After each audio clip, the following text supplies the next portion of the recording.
El poder temporal del Vicario de Jesucristo. Parte primera, lección 2.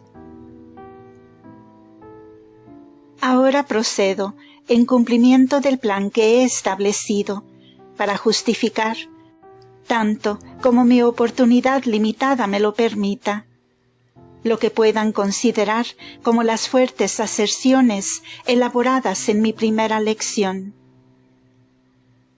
Tales aserciones fueron como sigue: que el poder temporal del Papa es decretado por Dios.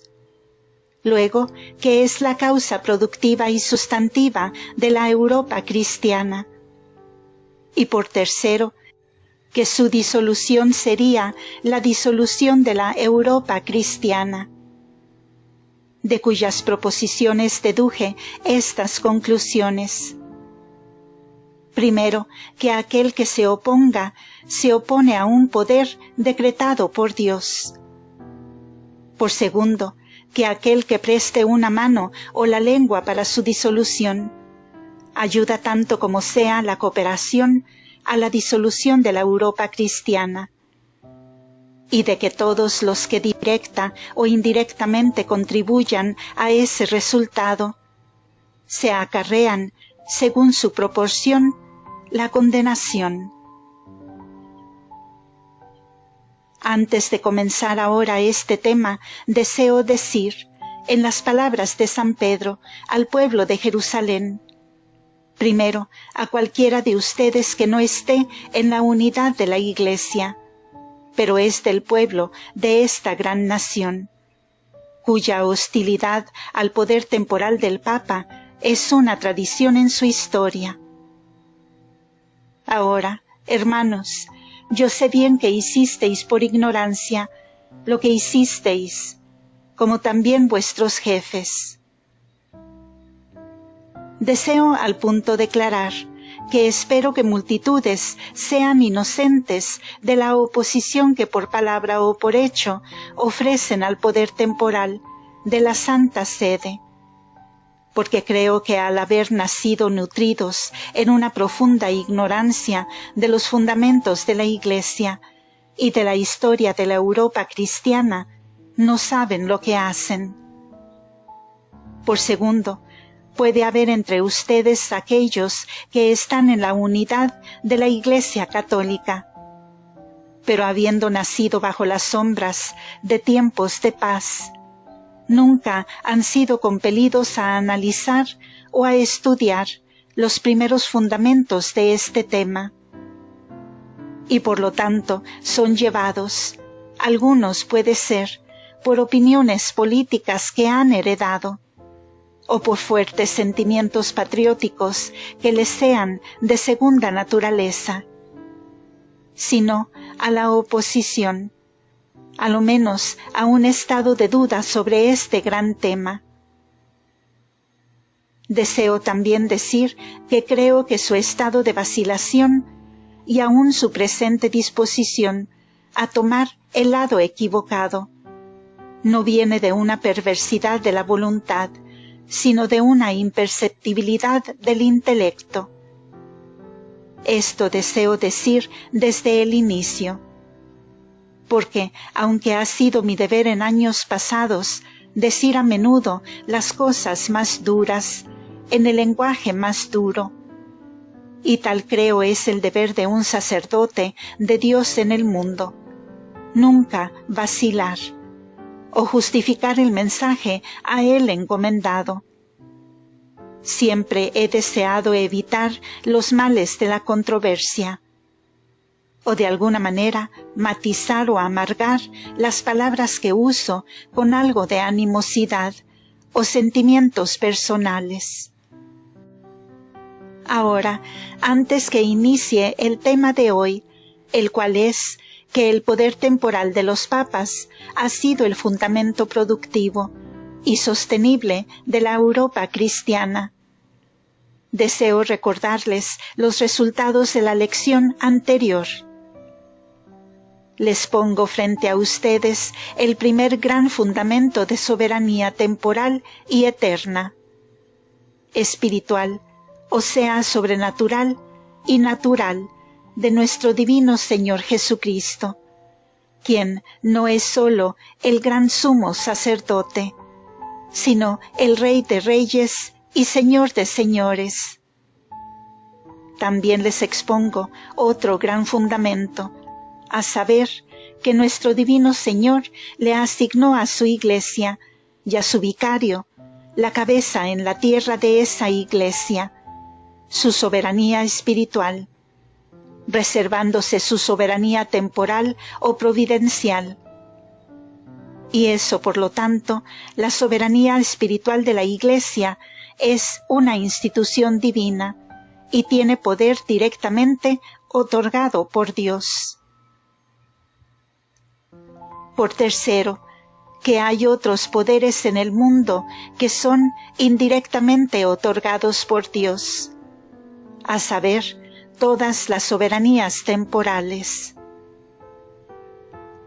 Además les demostré que San Pablo declara que aún el imperio pagano de Roma y el poder de un emperador pagano, Nerón, el más grande perseguidor de la Iglesia, fue ordenado por Dios, y como tal podía reclamar sumisión y obediencia. Luego les mostré cómo por una indirecta pero divina providencia, nuestro divino Señor ha liberado a su vicario en la tierra, en la plenitud de su soberanía espiritual, de toda sujeción civil. Primero por la traslación al oriente, y luego por la eventual extinción del Imperio Romano en Italia.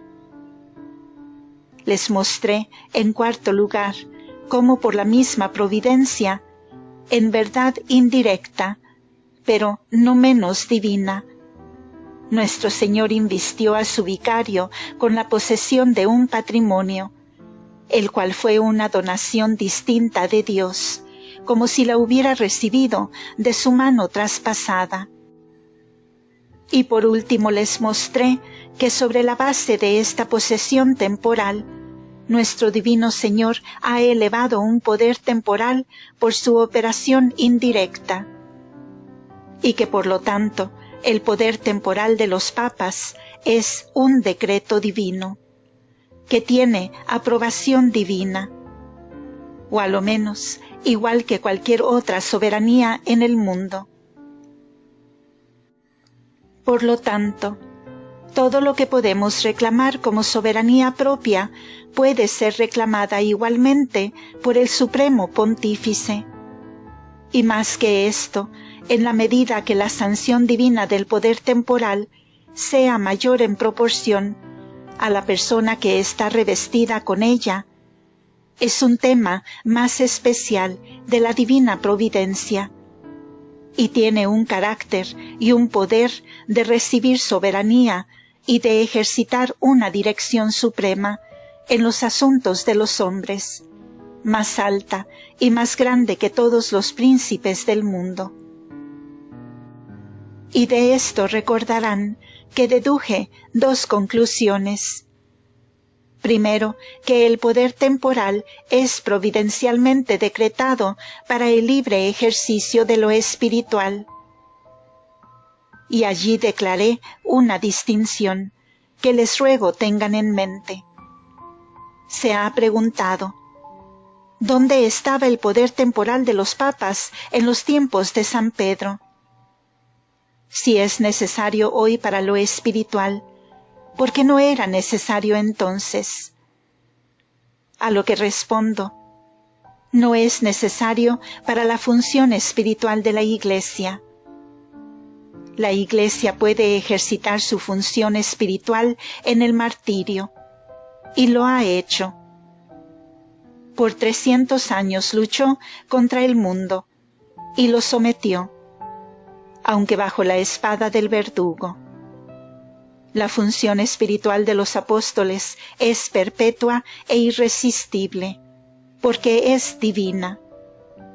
No le debe nada al poder temporal. Pero digo que el poder temporal de los papas es necesario para el ejercicio pacífico y tranquilo del poder espiritual, y de que la alternativa es esta: si el poder espiritual de la Iglesia será ejercitado por martirio y persecución, o en paz y en armonía con el orden civil del mundo.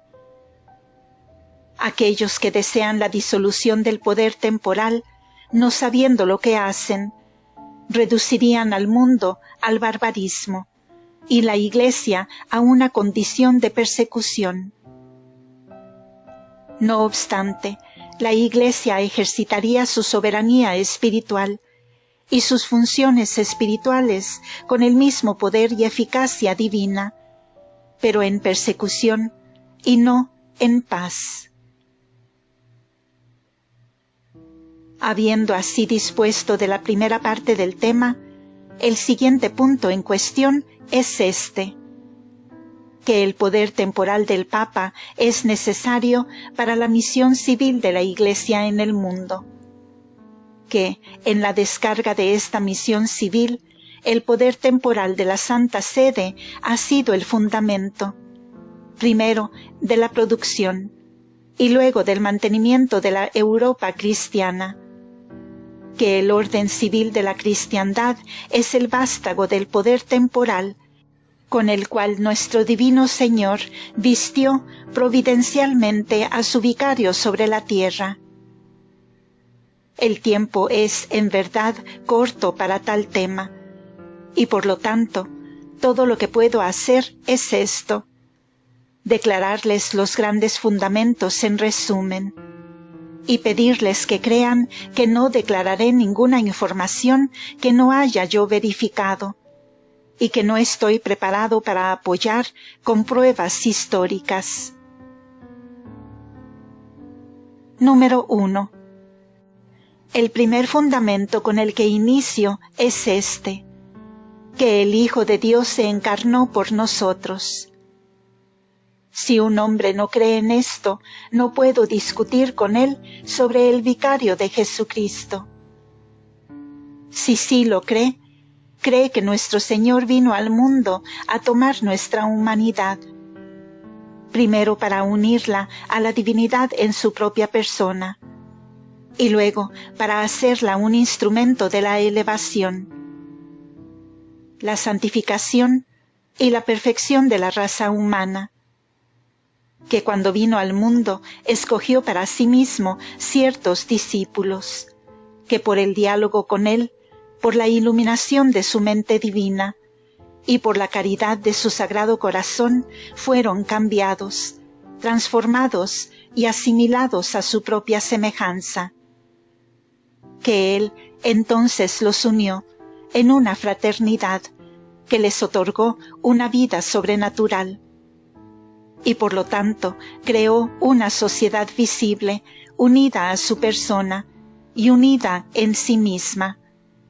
y que otorgó una organización sobre ese cuerpo viviente, del cual él era la cabeza, y, como digo, el fundamento productivo y sostenible. Digo, además, que él abrió una fuente de jurisdicción dentro de esta sociedad, y la designó para que estuviera en el mundo como la levadura en la harina, el fundamento regenerativo de la humanidad, ser para el mundo lo que el alma es al cuerpo, lo que le informa, guía, dirige, que hasta imprime sobre los rasgos una cierta expresión y carácter. Número 2. Digo, en segundo lugar, que la Iglesia Católica, que nace de la Encarnación, descarga en el mundo las mismas funciones en cuanto a las naciones del mundo, como nuestro Divino Señor en cuanto a sus discípulos. Tiene una misión doble. Primero, convertir y salvar a los individuos, uno por uno, como por las misiones apostólicas. Y luego, habiendo convertido individuos y familias, ciudades y naciones, asimilar, cambiar, transformar, unir, organizarlos como nuestro Divino Señor lo hizo con sus discípulos.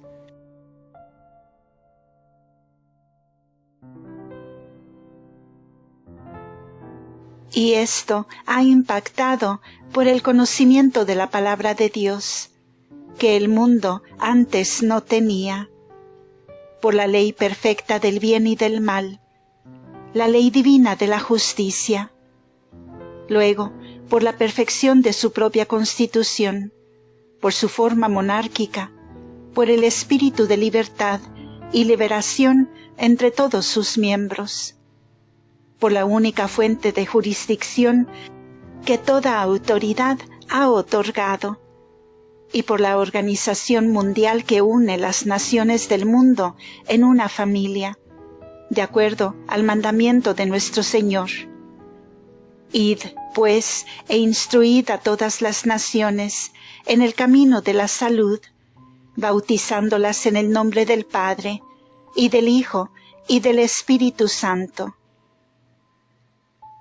Y así se ha elevado la cristiandad, la gran familia cristiana extendida por todo el mundo. ¿Y cuál fue su causa y raíz productiva? La encarnación y la Iglesia visible que nace de ella. ¿Cuál es el tronco que apoya a la cristiandad hasta este día? Sino esa misma Iglesia visible, alrededor de la cual fue tejida y entrelazada. ¿Qué, pues, fue la semilla y el tallo de la cristiandad, sino la Santa Sede, el centro de esa Iglesia, la fuente de los poderes espirituales que han tomado para sí y asimilado los poderes del mundo? Esto, pues, es el fundamento general que deseo destacar. Número 3. Cuando la Iglesia salió al mundo, encontró que había un vasto imperio que lo cubría con una perfecta organización social y política. Tenía una gran ciudad que reinaba sobre todo el mundo. Tenía un emperador cuya voluntad era la fuente de toda ley, un senado, una legislatura, un código de leyes. Tenía una organización política que unía a todas las naciones y un vasto sistema militar que mantenía a todo el pueblo bajo su gestión. Tenía un gran asentamiento y un centro, el Miliarum Eurum, el hito dorado, que estaba cerca del Arca de Severo, sobre el cual fueron marcadas todas las distancias de todo el imperio de Roma. Era gobernada por la más perfecta y exquisita legislación en el orden natural que ha gobernado al mundo. Tal vez puedan pensar que fue esta organización de la que la Iglesia tomó posesión. No, antes la Iglesia asumió su misión civil de crear una Europa moderna. Las 7 tazas del cielo fueron derramadas sobre ese imperio, y las 7 trompetas sonaron, y los 4 vientos del cielo fueron liberados, y el gran ángel lanzó la imponente piedra al mar, y dijo: La gran Babilonia ha caído, porque ese gran imperio fue devastado, desolado y saqueado por la invasión de los bárbaros, por hordas de todos los lugares, hasta que solo quedaron apenas sus estructuras, nada más que ruinas mutiladas de su grandeza, sus acueductos, sus caminos militares, el anfiteatro Flaviano y el Panteón. Antes de que Dios Todopoderoso enviara a su Iglesia al mundo en su misión civil, todo aquel vasto imperio fue arrasado por el fuego e inundado por sangre. Italia quedó en desolación, y África fue abandonada a sí misma, y Bretaña fue desamparada, y España olvidada, porque el imperio partió hacia Constantinopla. Los emperadores bizantinos eran endebles e indefensos. Fueron acosados por los asaltos de tribus orientales y no pudieron proteger a Italia nunca más. Esto es todo lo que los historiadores nos dicen. Hubo un tiempo cuando hasta Roma misma se dice que estuvo sin un solo habitante, en que zorros corrían sobre el monte Palatino, y solo su voz se escuchó en la casa dorada de los Césares. Tal fue Roma, esta imponente Roma, la cual una vez tuvo 2 millones de habitantes y 12 millas de diámetro, estrechándose desde el mar Mediterráneo a los montes Sabinos. Se fue hacia la desolación. Y por siglos después de esto, fue una y otra vez el objeto de ataque. Fue asediada, saqueada, arruinada una y otra vez. Todo su poder civil se había ido y su soberanía ya no existía. Número 4. Fue en un mundo tal que la Iglesia fue enviada a hacer su obra. La Europa cristiana no son los restos del Imperio Romano, es una nueva creación. Pequeñas porciones de ese imperio que fueron abandonadas echaron raíces y nacieron a una nueva vida. Pero la estructura de la cristiandad en su conjunto es enteramente un mundo nuevo, y ha sido la creación de la cristiandad. Esto, sin embargo, es un tema que me es imposible continuar. Debo referirlos a los libros. Y si desean encontrar un testigo, sin prejuicios e imparcial para mi causa, tomen tal historia como la del infiel historiador Gibbon. El libro es verdaderamente uno que no le recomiendo a nadie, porque no hay nada más malicioso y venenoso. Sin embargo, de su propia boca sale el reconocimiento. Es verdad que por algunos 300 años después de que el imperio se trasladó a Constantinopla, los obispos de Roma continuaron nominalmente bajo el imperio de Oriente. Como David, que durante los largos años que esperó por el reino de Israel, estuvo bajo la soberanía de Saúl, aunque él era el legítimo rey, el futuro heredero, y ya, diría yo, investido con realeza. Aunque, perseguido y fugitivo, nunca levantó una mano para poseer aquello que Dios le había prometido. Así que durante esos 300 años, escritores seculares pueden encontrar y sacar mucho provecho de instancias en las que los obispos de Roma publicaron decretos de los emperadores de Oriente, de la misma manera en que David se sometió a Saúl. Pero durante esos 300 años, el emperador de Oriente no solo nunca pudo efectivamente proteger a Italia, sino que nunca pudo sacar a los hunos, o a los vándalos, o a los góticos, o a los érulos, o a ninguna de las hordas de invasores. Excepto durante unos 10 años de triunfo transitorio, pronto a ser disipado, estas hordas acosaron y afligieron a Italia incesantemente. Lejos de defender a Roma, el herético y cismático espíritu de Constantinopla, por todo lo que es Italia, dividió e implicó su paz civil. Fue solo por la fidelidad y firmeza de varios de los pontífices que el pueblo de Italia fue frenado de rebelarse abiertamente contra los emperadores de Constantinopla. Pero luego, cuando los lombardos se habían hecho del norte de Italia, uno de sus más poderosos reyes tomó posesión de Ravenna y Bolonia. El exarcado o patrimonio que ahora está en cuestión.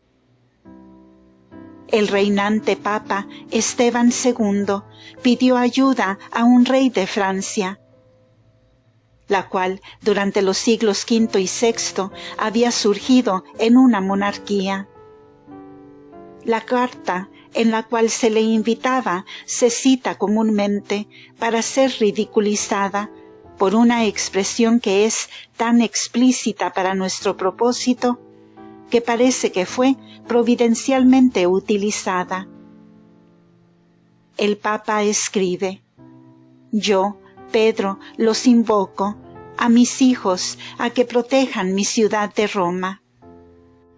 Y el rey de Francia, habiendo cruzado los Alpes y derrotado a los lombardos, restauró, como fue su palabra, el exarcado de Ravenna, incluida la Romaña, al obispo de Roma y a todo el territorio autónomo.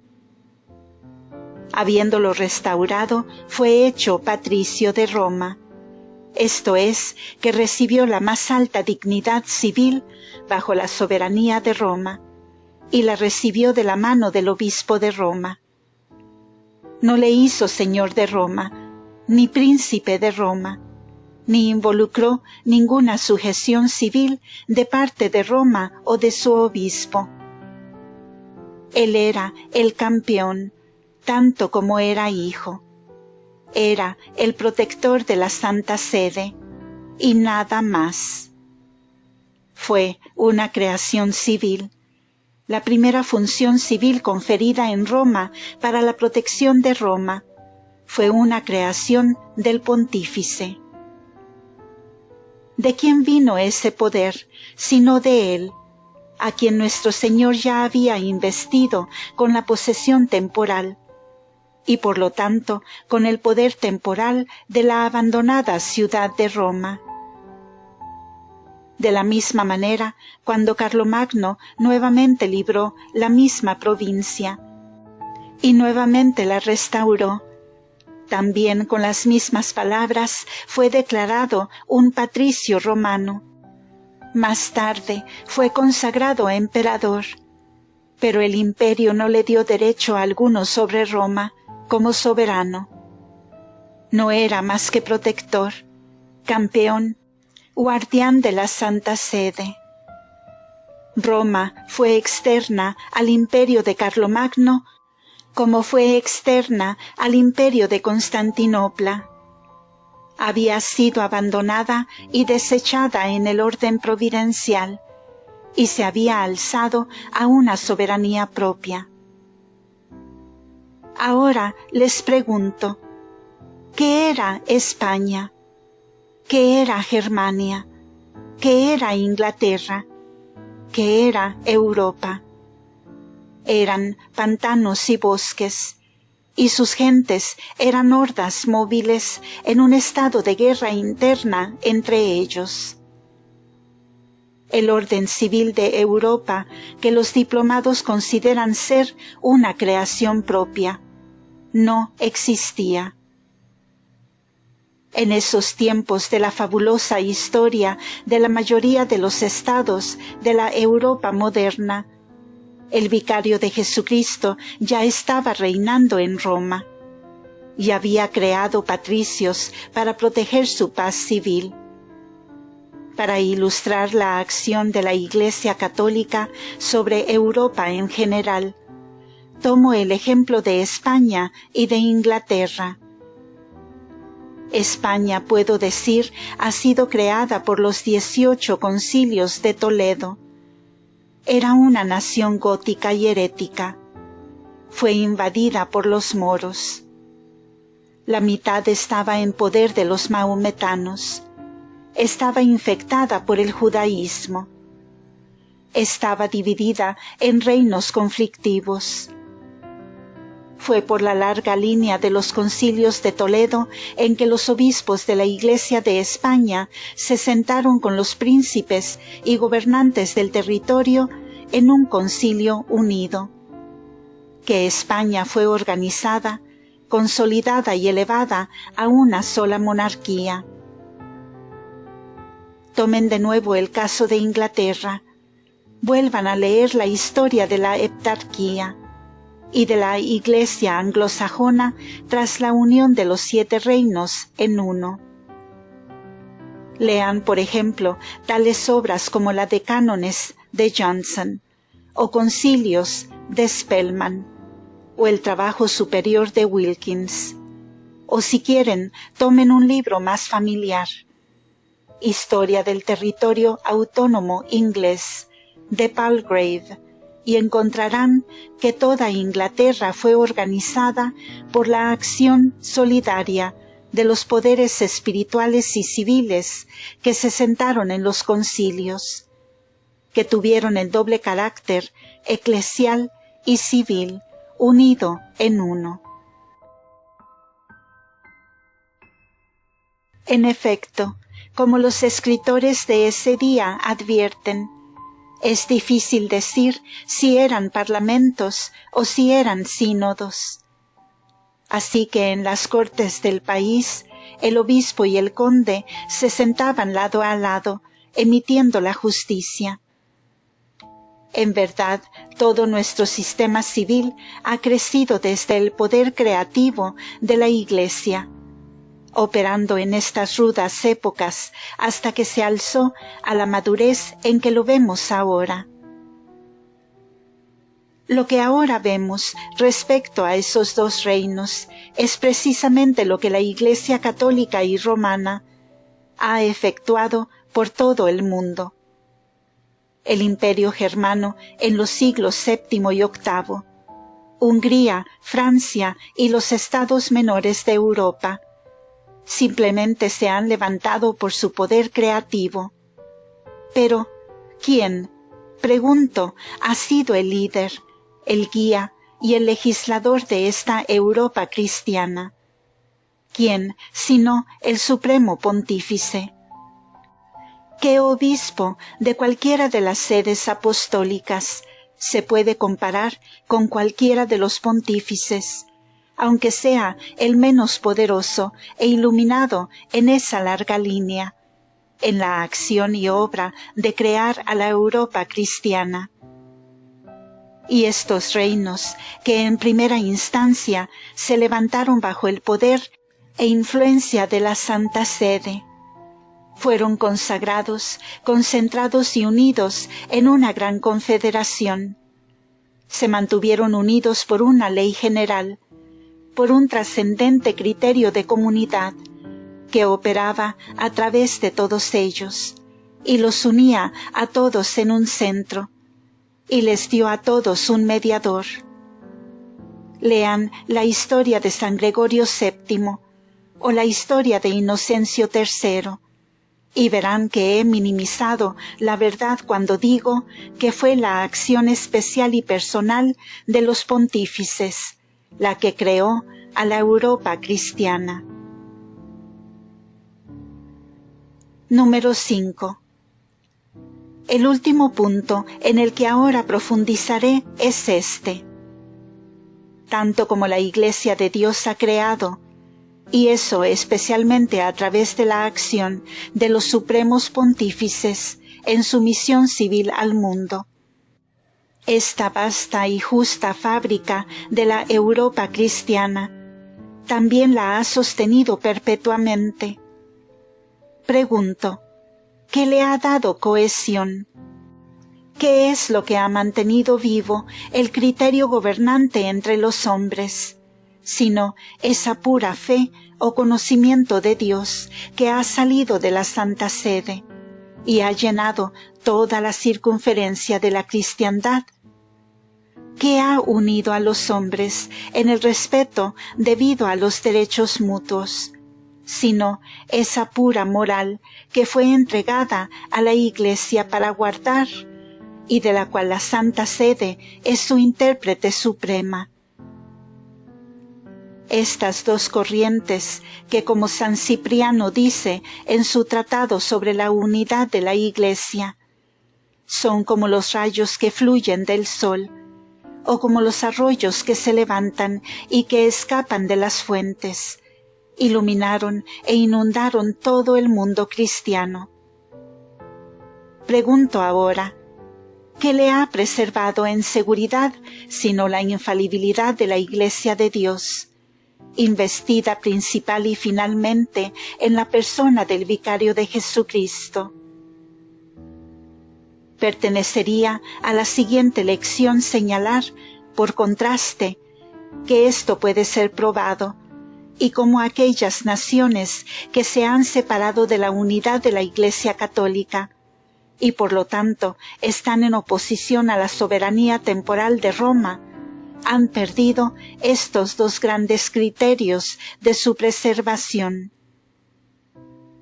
Pregunto entonces, ¿qué ha preservado a la Europa cristiana sino el criterio de la obediencia, el precepto de sumisión, que ha sido enseñado por todo su circuito por la Iglesia de Dios, especialmente por la boca de sus pontífices? Por ellos, los súbditos han sido enseñados la obediencia y los gobernantes la justicia. ¿Qué, pregunto, ha limitado la monarquía? ¿Qué ha hecho a la monarquía una institución libre y un poder supremo compatible con la libertad personal del pueblo, sino las limitaciones que la Santa Sede, actuando por medio de sus pontífices, ha impuesto sobre los príncipes del mundo? ¿Hay alguien que dude estas dos proposiciones? A ellos les diría, los pontífices, con su poder temporal, han sido acusados de despotismo. A lo menos entonces démosles el crédito de haberle enseñado al pueblo a someterse. También han sido acusados de tiranía sobre los príncipes. A lo menos démosles el honor de haber enseñado a los reyes que su poder es limitado. La espantosa quimera con la cual el pueblo inglés especialmente se maravilla es el poder del Papa para deponer. ¿Qué fue sino ese arbitraje supremo donde el máximo poder en el mundo, el vicario del Hijo encarnado de Dios, el ungido sumo sacerdote y supremo gobernante temporal, se sentó en su tribunal para imparcialmente juzgar entre nación y nación, entre pueblo y príncipe, entre soberanía y súbdito? El poder de deponer creció por la acción providencial de Dios en el mundo, obediencia a los súbditos y clemencia a los príncipes. Entonces, en este doble poder de los papas, que ha sido, podría decirlo, el centro de la diplomacia de la Europa cristiana, vemos los poderes reales y sacerdotales investidos en una persona, los dos poderes de rey y sacerdote, que son los dos criterios conservadores del mundo cristiano. Todos los reyes cristianos y todos los sacerdotes cristianos tienen una postura relacionada a la única persona que sostiene en plenitud este doble carácter, y es por adhesión a esa persona, como centro del sistema civil y espiritual, que creció bajo su mano, que la Europa cristiana es preservada. Diría, además, que tan vasta y tan sólida como parezca la cristiandad, como una bóveda de piedra, el poder temporal del Papa es la clave. Elimínale y la familia de naciones caerían al instante en ruinas. Concluiré ahora con dos observaciones. La primera es esta, que la historia de la civilización es la historia del cristianismo. La civilización del orden natural, antes de que el cristianismo llegara al mundo, ha perecido, como Nínive bajo las arenas del desierto. Eran en sí misma corrupta y sin Dios. La verdadera civilización data desde la encarnación. Contamos nuestro orden cristiano como Anno Domini. Se basa en la encarnación y en el cristianismo. Y el vicario del Hijo encarnado de Dios ha sido la cabeza y líder de la civilización europea. Ahora, la historia del cristianismo es la historia de la Iglesia cristiana.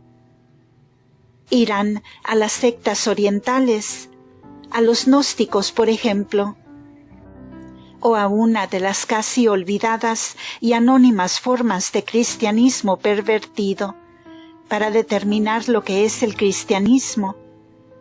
Irán hasta con los del cisma griego, la China de la cristiandad por exclusividad y estancamiento. Irán a esas naciones de Occidente que por su separación de la Iglesia han llenado a todo el mundo con un tumulto de sociedades conflictivas, algunas que apenas tienen un ligero semblante del cristianismo.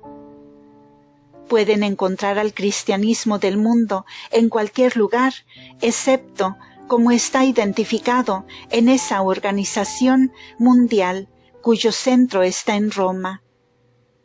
Saquen a Roma del mundo, ¿y dónde queda la cristiandad? Quiten la única Iglesia romana universal y les pregunto, ¿dónde queda el cristianismo? Entonces, si la historia del cristianismo es la historia de la Iglesia cristiana, ¿qué es la historia de la Iglesia cristiana sino la historia de la Santa Sede? Basta la historia de la Iglesia en Inglaterra, o la historia de la Iglesia en Galia, o la historia de la Iglesia en España, para asentar frente a nosotros la acción de la Iglesia de Dios en el mundo. Se ocultan la historia de la Santa Sede. Al escribir la historia de la Santa Sede, la cabeza, la luz, el guía, el legislador, el príncipe de toda la Iglesia, se escribe la historia de todas sus provincias, como al escribir la historia de Roma se escribe la historia del mundo pagano. Y además de esto, al escribir la historia de la Santa Sede, se escribe la historia de los pontífices. No es la silla material, ya sea de bronce o de piedra, que puede hacerse polvo, lo que constituye la silla de Pedro. Es la persona, es el hombre, es el sucesor de Pedro, es el vicario de Jesucristo que constituye la Santa Sede, y la historia de la Santa Sede es la historia de la sucesión de unos hombres, 250 y más, que nos vinculan ahora con el día en que la palabra se hizo carne y fue visible entre la humanidad. Esa larga línea de testigos vivientes y de supremos pontífices que han gobernado al mundo. La historia, pues, de la Santa Sede es la historia de la Iglesia. La historia de la civilización es la historia de los pontífices. ¿Dónde, preguntaría yo, hay príncipes, filósofos, hombres de Estado y conquistadores que hayan contribuido a la Europa cristiana, lo que San León Magno, San Gregorio Magno, San Gregorio VII, Gregorio XI, Inocencio III, Alejandro III, Sixto V y San Pío V han contribuido? Lo peor que se pueda decir es esto, que en la línea de 250 supremos pontífices ha habido algunos que han descendido al nivel de soberanos temporales.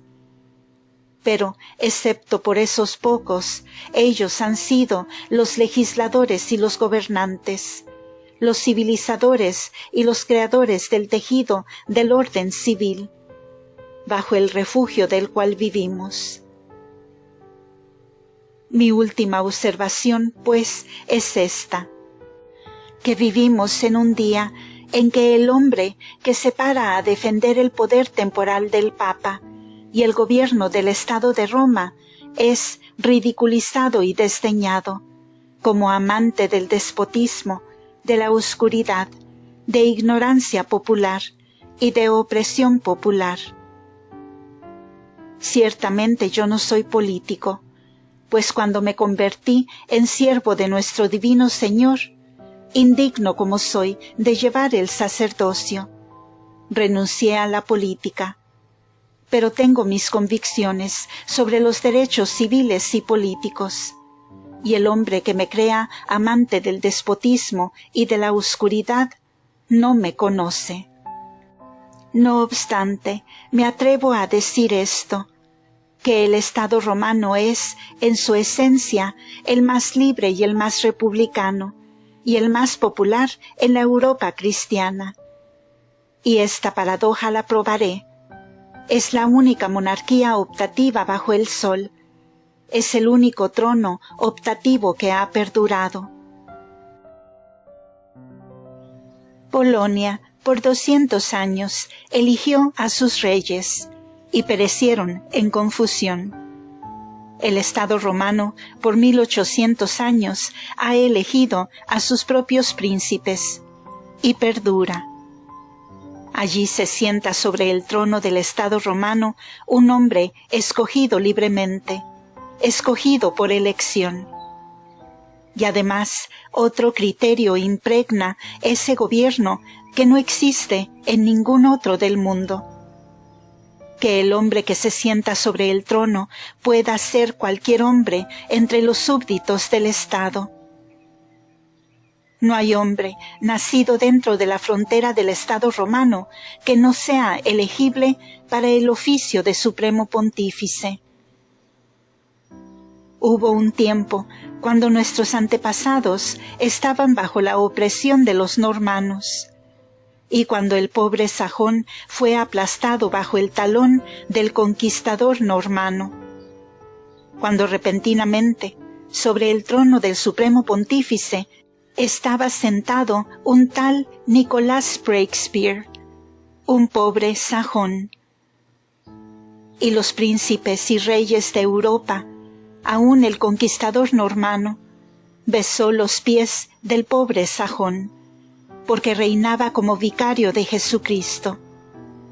Y toda la población sajona de Inglaterra fue alzada cuando un pobre hombre desconocido, un hijo de una raza pisoteada bajo la opresión de los normanos, fue elevado a ser, en nombre de su maestro, Rey de reyes y Señor de señores. En el Estado romano, en este momento, no hay hombre, aunque sea el hijo de un campesino, que no pueda ser papa. En la historia de los papas ha habido muchas instancias en que los hijos de los más pobres del territorio se han levantado a ser supremos pontífices.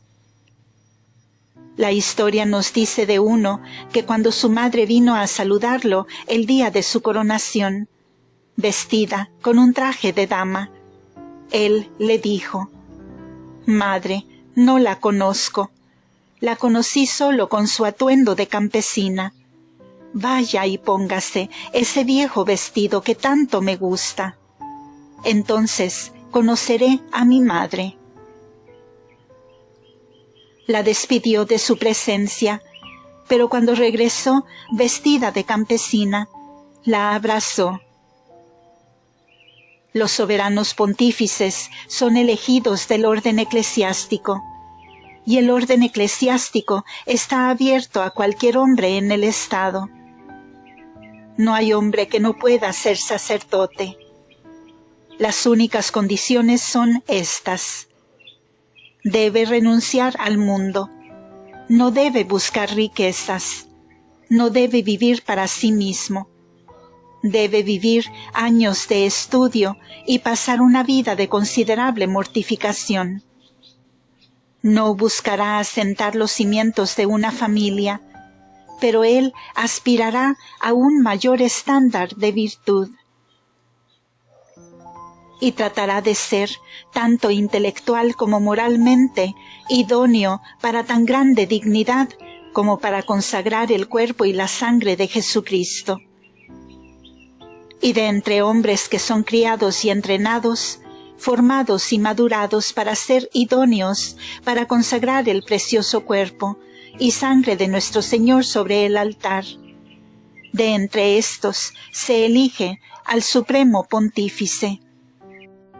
Pero este es el gobierno de los sacerdotes, ese detestable y denigrante estorbo en el progreso de la civilización. Mas fue el gobierno de sacerdotes que creó la Europa moderna. Es el gobierno de sacerdotes que ahora, por 1200 años, ha reinado sobre el justo tejido de la cristiandad.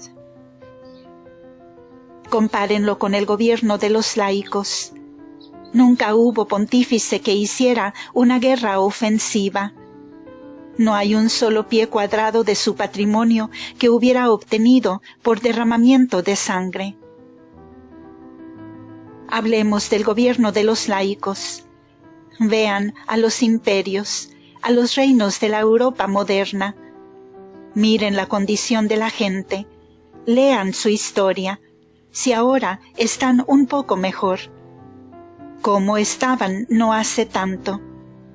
¿Qué era este país en el siglo pasado? El gobierno de sacerdotes no necesita temer ser comparado con el de los laicos.